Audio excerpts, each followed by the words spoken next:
সূরা আল হিজর মক্কায় অবতীর্ণ। আয়াত ৯৯, রুকু ৬।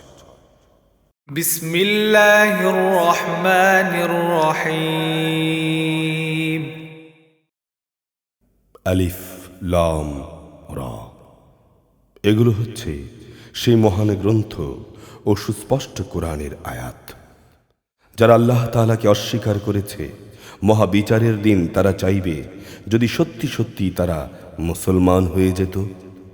হে নবী, তুমি তাদের ছেড়ে দাও, তারা খাওয়া দাওয়া করুক, ভোগ উপভোগ করতে থাকুক, মিথ্যা আশা তাদের মোহাচ্ছন্ন করে রাখুক, অচিরেই তারা তাদের পরিণাম জানতে পারবে। যে কোনো জনপদকেই আমি ধ্বংস করি না কেন, তার ধ্বংসের জন্যে একটি সুনির্দিষ্ট সময় আগে থেকেই লিপিবদ্ধ থাকে। কোনো জাতি তার ধ্বংসের কাল যেমন ত্বরান্বিত করতে পারে না, তেমনি তারা তা বিলম্বিত করতে পারে না। তারা বলে, ওহে, যার উপর কোরআন নাজিল করা হয়েছে, তুমি অবশ্যই একজন উন্মাদ ব্যক্তি। তুমি সত্যবাদী নবী হলে আমাদের সামনে তোমার নবুয়তের সাক্ষী দেওয়ার জন্য ফেরেশতাদের নিয়ে আসো না কেন? হে নবী, তুমি বলো, আমি ফেরেশতাদের কখনো কোনো সঠিক কারণ ছাড়া নাজিল করি না। একবার যদি আযাবের ফেরেশতারা এসেই যায়, তবে তো আর তাদের কোনো অবকাশ দেয়া হবে না। অবশ্যই আমি উপদেশ সম্বলিত কোরআন নাজিল করেছি এবং আমি তার সংরক্ষণকারী। তোমার আগেও পূর্ববর্তী জাতিসমূহের মাঝে আমি রসুল পাঠিয়েছিলাম। তাদের কাছে এমন একজন রসুলও আসেনি যার সাথে তারা ঠাট্টা বিদ্রুপ করেনি। এভাবে আমি অপরাধীদের অন্তরে ঠাট্টা বিদ্রুপের সে প্রবণতাকে সঞ্চার করে দেই। তাই এরা কোনো অবস্থায় তার উপর ঈমান আনবে না। আসলে নবীদের প্রতি ঠাট্টা বিদ্রুপের নিয়ম তো আগে থেকেই চলে এসেছে। আমি যদি এদের উপর আসমানের দরজাও খুলে দেই এবং তারা যদি তাতে চড়তেও শুরু করে, তারপরও এরা ঈমান আনবে না। বরং তখনও এরা বলবে, আমাদের দৃষ্টি মহাবিষ্ট হয়ে গেছে, কিংবা আমরা হচ্ছি জাদুগ্রস্ত সম্প্রদায়। আমি আকাশে গম্বুজ তৈরি করে রেখেছি, অতঃপর তাকে দর্শকদের জন্যে তারকা রাজি দ্বারা সজ্জিত করে রেখেছি। তাকে আমি প্রতিটি অভিশপ্ত শয়তান থেকে হেফাজত করে রেখেছি। অবশ্য যদি কেউ চুরি করে ফেরেশতাদের কোনো কথা শুনতে চায়, তাহলে সাথে সাথেই একটি প্রদীপ্ত উল্কা তার পেছনে ধাওয়া করে। আমি জমিনকে বিস্তৃত করে বিছিয়ে দিয়েছি, ওতে আমি পর্বতমালাকে পেরেকের মতো গেড়ে দিয়েছি, যেন জমিন নাড়াচাড়া করতে না পারে, এবং তাতে প্রতিটি জিনিস আমি সুপরিমিতভাবে উৎপাদন করেছি। ওতে আমি তোমাদের সবার জন্য জীবিকার ব্যবস্থা করেছি। তোমরা কিন্তু তার কারোই রেজেক দাতা নও। কোনো জিনিস এমন নেই যার ভাণ্ডার আমার হাতে নেই, এবং সুনির্দিষ্ট একটি পরিমাণ ছাড়া আমি কখনো তা পাঠাই না।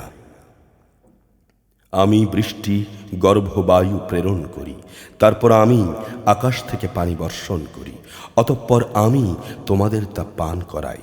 তোমরা নিজেরা তো তার কোনো ভাণ্ডার জমা করে রাখনি। অবশ্যই আমি তোমাদের জীবন দান করি, আমি তোমাদের মৃত্যু ঘটাই, সর্বশেষে আমি হচ্ছি সব কিছুর উত্তরাধিকার। তোমাদের আগে যারা গত হয়ে গেছে তাদের যেমন আমি জানি, তেমনি জানি তোমাদের পরবর্তীদেরও। নিঃসন্দেহে তোমার রব একদিন তাদের সবাইকে একত্রিত করবেন। নিঃসন্দেহে তিনি প্রবল, প্রজ্ঞাময়, সর্বজ্ঞ। অবশ্যই আমি মানুষকে ছাঁচে ঢালা শুকনো ঠনঠনে মাটি থেকে পয়দা করেছি, আর জিন তাকে আমি আগেই আগুনের উত্তপ্ত শিখা থেকে সৃষ্টি করেছি। স্মরণ করো, যখন আমি ফেরেশতাদের বলেছিলাম, আমি অচিরেই ছাঁচে ঢালা ঠনঠনে শুকনো মাটি থেকে মানুষ পয়দা করতে যাচ্ছি। অতঃপর যখন আমি তাকে পুরোপুরি সুঠাম করে নেব এবং আমার রূহ থেকে কিছু তাতে ফুঁকে দেব, তখন তোমরা তার সামনে সেজদাবনত হয়ে যাবে। অতঃপর আল্লাহর আদেশে ফেরেশতারা সবাই সেজদা করল। একমাত্র ইবলিস ছাড়া সে সেজদাকারীদের দলভুক্ত হতে অস্বীকার করল। আল্লাহ তাআলা বললেন, হে ইবলিস, তোমার কি হলো? তুমি যে সেজদাকারীদের দলে শামিল হলে না? সে বলল, হে আল্লাহ, আমি কখনো এমন মানুষের জন্য সেজদা করতে পারি না যাকে তুমি ছাঁচে ঢালা শুকনো ঠনঠনে মাটি থেকে বানিয়েছ। আল্লাহ তাআলা বললেন, তাহলে তুমি এক্ষুনি এখান থেকে বেরিয়ে যাও, কেননা তুমি অভিশপ্ত। অবশ্য তোমার উপর অভিশাপ হিসাব নিকাশের দিন পর্যন্ত। সে বলল, হে রব, অতএব তুমিও আমাকে সেদিন পর্যন্ত অবকাশ দাও যেদিন তাদের পুনরায় জীবিত করা হবে। তিনি বললেন, হ্যাঁ যাও, যাদের অবকাশ দেয়া হয়েছে নিঃসন্দেহে তুমি তাদের অন্তর্ভুক্ত। এ অবকাশ একটি সুনির্দিষ্ট সময় আসার দিন পর্যন্ত। সে বলল, হে আমার রব, তুমি যেভাবে আজ আমাকে পথভ্রষ্ট করলে, আমিও মানুষদের জন্য পৃথিবীতে তাদের গুনাহের কাজসমূহকে শোভন করে তুলব এবং তাদের সবাইকে আমি পথভ্রষ্ট করে ছাড়ব। তবে তাদের মধ্যে যারা তোমার খাঁটি বান্দা, তাদের কথা আলাদা। আল্লাহ তাআলা বললেন, আমার সেসব খাঁটি বান্দাদের আমার কাছ পর্যন্ত পৌঁছানোর এটাই হচ্ছে সহজ সরল পথ। হ্যাঁ, এই গোমরাহ মানুষদের মধ্যে যারা তোমার অনুসরণ করবে, তারা ছাড়া অন্যরা অবশ্যই আমার খাঁটি বান্দা। তাদের উপর তোমার কোনো আধিপত্য চলবে না। অবশ্যই জাহান্নাম হবে তাদের সবার প্রতিশ্রুত স্থান। তাতে থাকবে 7টি বিশালাকায় দরজা। এগুলোর প্রতিটি দরজার জন্য নির্দিষ্ট থাকবে এক একটি নির্দিষ্ট অংশ। অপরদিকে যারা আল্লাহ তাআলাকে ভয় করে, তারা অবশ্যই সেদিন জান্নাত ও তার ঝর্ণাধারায় অবস্থান করবে। তাদের বলা হবে, তোমরা শান্তি ও নিরাপত্তার সঙ্গে সেখানে প্রবেশ করো। তাদের অন্তরের ঈর্ষা বিদ্বেষ আমি দূর করে দেব। তারা একে অপরের ভাই হয়ে পরস্পরের মুখোমুখি সেখানে অবস্থান করবে। সেখানে তাদের কোনো রকম অবসাদ স্পর্শ করবে না, আর তাদের সেখান থেকে কোনো দিন বেরও করে দেয়া হবে না। হে নবী, তুমি আমার বান্দাদের বলে দাও, আমি অবশ্যই ক্ষমাশীল, পরম দয়ালু। তাদের এও বলে দাও, নিঃসন্দেহে আমার আযাবও অত্যন্ত কঠোর। হে নবী, তুমি তাদের ইব্রাহিমের মেহমানের কাহিনীর কিছু শোনাও। যখন তারা তার কাছে হাজির হয়ে বলল, তোমার উপর সালাম, তখন সে তাদের ভাব দেখে বলল, আমরা অবশ্যই তোমাদের ব্যাপারে শঙ্কিত। ওরা বলল, না, তুমি আশঙ্কা করো না, আমরা তোমাকে এক জ্ঞানবান সন্তানের শুভ সংবাদ দিচ্ছি। সে বলল, তোমরা আমার এমন অবস্থার উপর সন্তানের সুসংবাদ দিচ্ছ যখন বার্ধক্য আমাকে স্পর্শ করে ফেলেছে। বলো, তোমরা আমাকে কিসের সুসংবাদ দেবে? তারা বলল, হ্যাঁ, আমরা তোমাকে সঠিক সুসংবাদই দিচ্ছি, অতঃপর তুমি হতাশাগ্রস্তদের দলভুক্ত হও না। সে বলল, পথভ্রষ্ট ও গোমরাহ ব্যক্তি ছাড়া আল্লাহর রহমত থেকে কে নিরাশ হতে পারে? হে ফেরেশতারা, বলো, এ সুসংবাদ দেয়া ছাড়া তোমাদের সামনে আর কি অভিযান রয়েছে? তারা বলল, হ্যাঁ, আমাদের এক নাফরমান জাতির বিরুদ্ধে অভিযানে পাঠানো হয়েছে। তবে লুতের আপনজনরা বাদে আমরা অবশ্যই আযাবের সময় তাদের সবাইকে উদ্ধার করব, কিন্তু তার স্ত্রীকে নয়। আল্লাহ তাআলা তার ব্যাপারে বলেন, আমি এই সিদ্ধান্ত নিয়ে নিয়েছি যে আযাবের সময় সে পশ্চাদবর্তী দলভুক্ত হয়ে থাকবে। যখন ফেরেশতারা লুতের পরিবার পরিজনদের কাছে এসে হাজির হলো, তখন সে বলল, আমরা তো দেখছি অপরিচিত লোক। তারা বলল, না, আসলে তা নয়, আমরা তো বরং তাদের কাছে সে আযাবের বিষয়টাই নিয়ে এসেছি যার ব্যাপারে তারা ছিল সন্দিগ্ধ।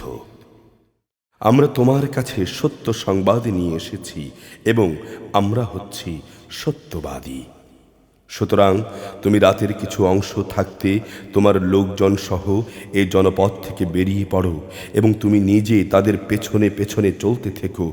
সাবধান, তোমাদের মধ্যে একজনও যেন পেছনে ফিরে না তাকায়। ঠিক যেদিকে যাওয়ার জন্যে তোমাদের আদেশ করা হবে সেদিকেই চলতে থাকবে। ইতিমধ্যে আমি তার কাছে এ ফয়সালা পাঠিয়ে দিয়েছি যে এই জনপদের মানুষগুলোকে ভোর হতেই মূলোৎপাটিত করে দেয়া হবে। ইতিমধ্যে নগরের অধিবাসীরা উল্লাসিত হয়ে লূতের কাছে এসে হাজির হল। এদের আসতে দেখে সে বলল, হে আমার দেশবাসী, এরা হচ্ছে আমার মেহমান। এদের সাথে অশালীন আচরণ করে তোমরা আমাকে অপমান করো না। তোমরা আল্লাহ তাআলাকে ভয় করো এবং আমাকে এদের সামনে হেয় করো না। তারা বলল, আমরা কি তোমাকে সৃষ্টিকুলের মেহমানদারি করা থেকে নিষেধ করিনি? এদের উক্তি শুনে সে বলল, একান্তই যদি তোমরা কিছু কামনা বাসনা চরিতার্থ করতে চাও তবে এখানে আমার জাতির মেয়েরা রয়েছে, এদের বিয়ে করে তোমরা নিজেদের প্রয়োজন মেটাতে পারো। হে নবী, তোমার জীবনের শপথ, সেদিন এরা নিদারুণ নেশায় বিভোর হয়ে পড়েছিল। অতঃপর সূর্যোদয়ের সাথে সাথেই এক মহানাদ এসে তাদের উপর আঘাত হানল।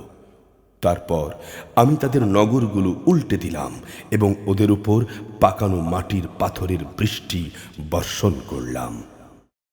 অবশ্যই এই ঘটনার মাঝে পর্যবেক্ষণ সম্পন্ন মানুষদের জন্য শিক্ষার বহু নিদর্শন রয়েছে। আযাবের নিদর্শন হিসেবে তা আজও প্রধান সড়কের পাশে দাঁড়িয়ে আছে। অবশ্যই এর মাঝে ঈমানদারদের জন্য আল্লাহর নিদর্শন মজুদ রয়েছে। লূতের জাতির মতো আইকার অধিবাসীরাও ছিল জালেম। আমি তাদের কাছ থেকেও নাফরমানির প্রতিশোধ নিলাম। আজ এ উভয় জনপদই আযাবের চিহ্ন বহন করে প্রকাশ্য রাস্তার পাশে দাঁড়িয়ে আছে। হেজরবাসীরাও তাদের নবীদের অস্বীকার করেছিল।